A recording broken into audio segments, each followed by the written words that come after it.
Que a graça do Filho do Altíssimo seja na vida de todos que me acompanham neste momento. Daniel foi um profeta que teve várias visões, e uma das suas visões mais famosas é a visão das 70 semanas, que não são semanas literais, mas ciclos de 7 anos, onde cada dia equivale a um ano. E 70 semanas são, na verdade, 490 anos. O dispensacionalismo, que é a visão teológica dominante, entende que desse período, 483 anos ou 69 semanas se cumpriram na história, e só faltam 7 anos ou uma semana, a 70ª semana, que se cumprirá no futuro, e segundo esta visão corresponde ao período da Grande Tribulação. E os não dispensacionalistas entendem que as 70 semanas ou os 490 anos se cumpriram na história, que esta profecia se cumpriu no primeiro século. Entre eles estão os adventistas, e como os adventistas têm ensinos próprios, e eles ensinam que a 70ª semana já se cumpriu, muitos pensam que esta interpretação é adventista. Só que não é. De todos os ensinos adventistas, o que pode ser considerado como doutrina oficialmente adventista é a questão do juízo investigativo. Agora, no santuário celestial, existe o lugar santo e existe o lugar santíssimo? Existe. Se nós temos dúvida a respeito disso, irmãos, nós não deveríamos ser adventistas do sétimo dia, porque essa igreja ela foi fundada sob esta verdade, que em 1844, no dia 22 de outubro, Jesus passou no lugar santo para o lugar santíssimo no santuário celestial. Esta é uma crença sobre qual está fundamentada a Igreja Adventista, que as 2.300 tardes e manhãs de Daniel 8 são 2.300 anos proféticos que começaram a ser computados juntos com o início da contagem das 70 semanas a partir do decreto de Artaxerxes de 457 a.C. Eles vincularam as duas profecias, e esses 2.300 anos, segundo a interpretação adventista, abrangem todos os 490 anos das 70 semanas. Esse acaba em 22 de outubro de 1844, onde eles ensinam que Jesus passou do lugar santo para o lugar santíssimo no céu, dando início ao juízo investigativo. Porque essa igreja ela foi fundada sob esta verdade. Isto sim é uma doutrina adventista. Assim como o reino milenar no céu é outra doutrina adventista, a terra vazia durante o milênio como prisão de Satanás é outra doutrina adventista, a terceira vinda de Jesus depois do milênio é outra doutrina exclusivamente adventista, e eles têm um carinho muito grande por Ellen White, que foi uma pioneira do movimento adventista. Ela é conhecida como espírito de profecia. Ela teve várias visões, cerca de 2.000 visões, e realmente escreveu muita coisa durante a sua vida.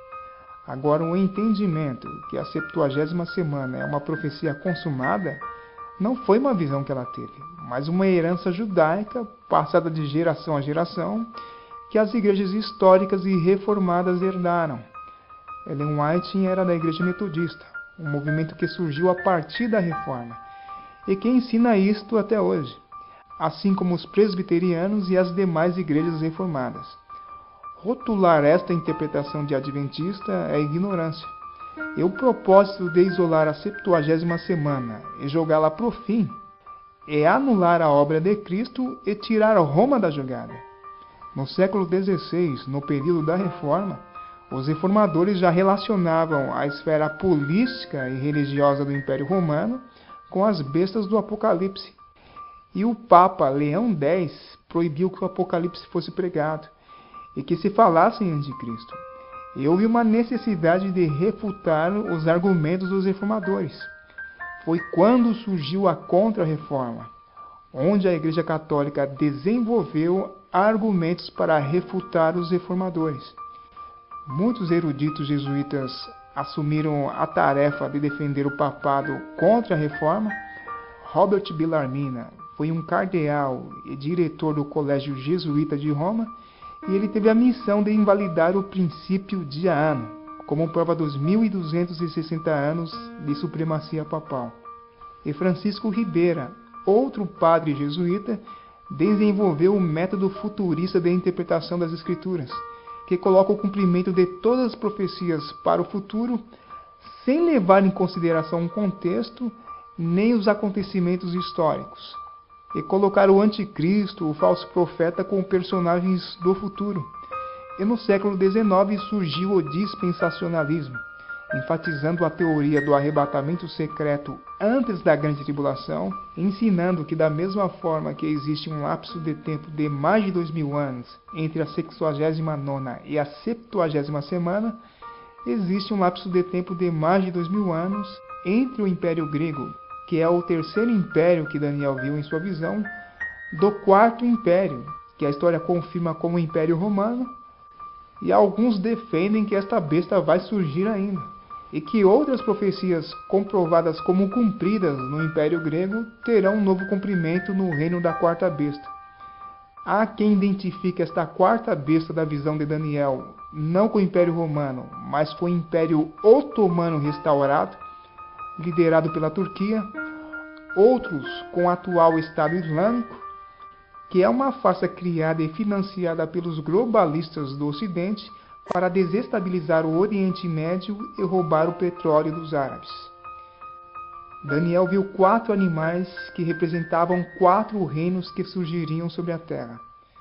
E a ênfase estava sobre os 4 impérios a partir da Babilônia, e não nos impérios anteriores à Babilônia, nem nos impérios posteriores ao Império Romano. Em outras visões, a profecia vai mostrar esse império representado como a besta de 7 cabeças e vários chifres, vai mostrar estes chifres coroados, uma das cabeças ferida e uma prostituta montada sobre ela. E isto representa acontecimentos relacionados a este império. A besta tem a ver com o Império Romano. Querer tirar Roma das profecias é seguir as mesmas pisadas da Contra-Reforma. E o dispensacionalismo ensina que a 70ª semana é a semana do Anticristo, que surgirá no futuro fazendo um pacto com os judeus, e este pacto abrirá o caminho para a restauração de rituais de sacrifícios em um templo reedificado em Jerusalém por 7 anos, e em 3 anos e meio ele rompe o pacto e faz cessar os sacrifícios. A interpretação histórica diz que esta profecia se cumpriu no Messias. Olha só as diferenças das interpretações. Uma diz que a 70ª semana é futura, a outra diz que ela já se cumpriu. Uma diz que existe uma grande separação entre a 69ª e a 70ª semana. A outra diz que não existe separação nenhuma. Uma diz que a 70ª semana pertence à besta, a outra que ela pertence ao Cordeiro de Deus. Uma diz que o Anticristo vai validar os sacrifícios. A outra diz que o Messias é o Cordeiro de Deus que tira o pecado do mundo. Uma diz que o templo tem que ser reconstruído. A outra que o templo seria destruído. E há uma grande expectativa entre os judeus para a reedificação do terceiro templo, e há um interesse muito forte da Igreja Católica por trás disso. Este mensaje de esperanza, y os invito a retornar hacia Jerusalén y a reconstruir el templo del Señor. Invito a retornar hacia Jerusalén y a reconstruir el templo del Señor. Estas palabras de la primera lectura nos consuelan y nos llaman a reconstruir el templo de Dios en un significado particular para cada uno de nosotros. A despedida da Terra Santa teve momentos de grande força simbólica.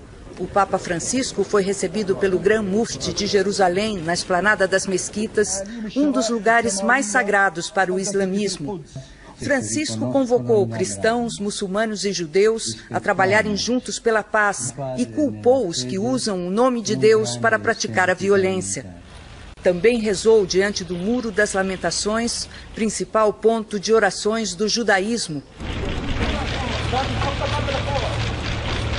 Nos encontros com o presidente de Israel, Shimon Peres, e o primeiro-ministro Benjamin Netanyahu, voltou a pedir paz na região. Por favor, nunca mais terrorismo.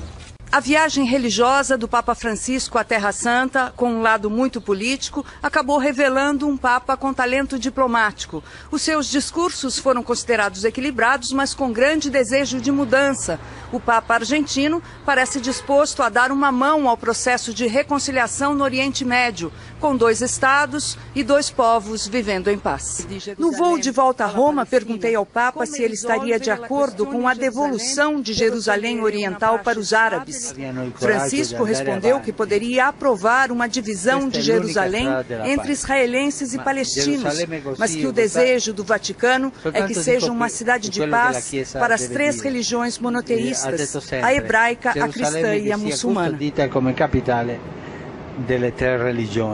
Você viu o antigo Papa Bento XVI falando da reconstrução do terceiro templo em Jerusalém e o atual Papa Francisco manifestando o desejo do Vaticano que Jerusalém se torne a capital mundial das 3 principais religiões: judaísmo, cristianismo e islamismo. A hebraica, a cristã e a muçulmana.